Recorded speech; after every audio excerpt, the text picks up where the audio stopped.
Hi, and welcome to the Blockchain Gate. In this video, we're going to be talking about how Bitcoin works. Basically, Bitcoin is a type of digital currency. So what makes Bitcoin different?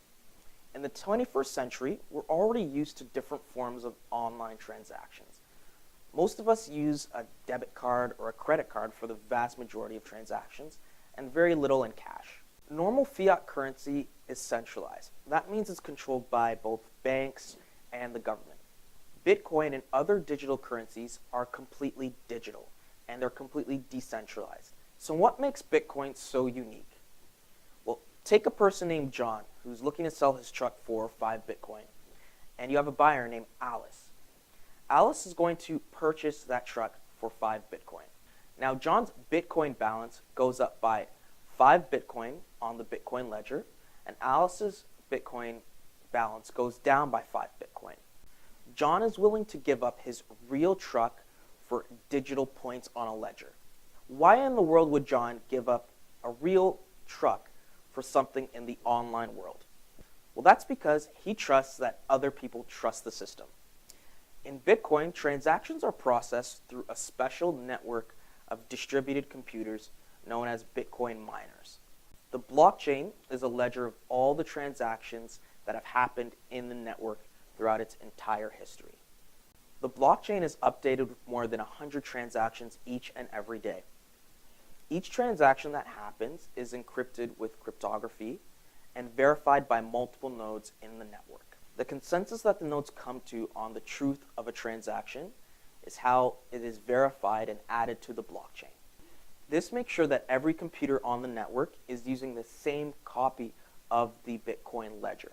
Since every node on the network is using the same copy of the Bitcoin ledger, this makes it impossible to counterfeit or to hack.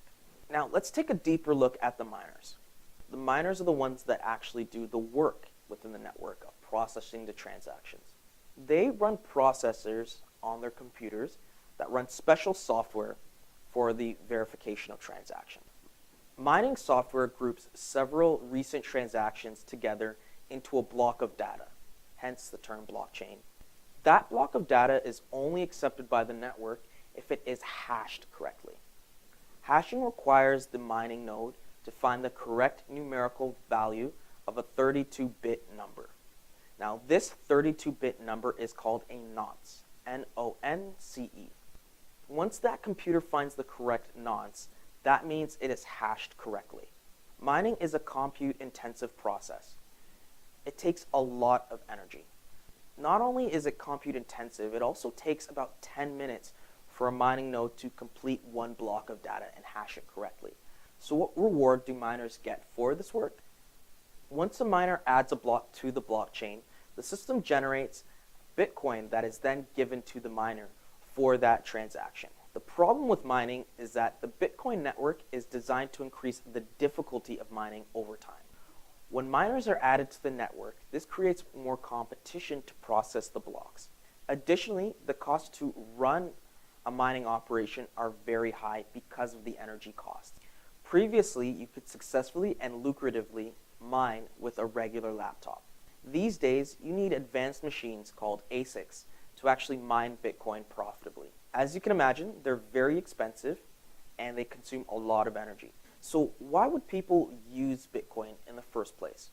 There are many great reasons. First of all, many have lost faith in governments and banks to keep their personal information and funds safe from things like hacking or inflation. Others like the anonymity that comes with Bitcoin, as none of their transactions have their name on it, just a public key address. Others see Bitcoin as more of an investment tool. They trade it as they see the price going up as more users adopt it. Thank you for watching this video. Don't forget to like and subscribe to the Blockchain Gate and follow us on social media down below.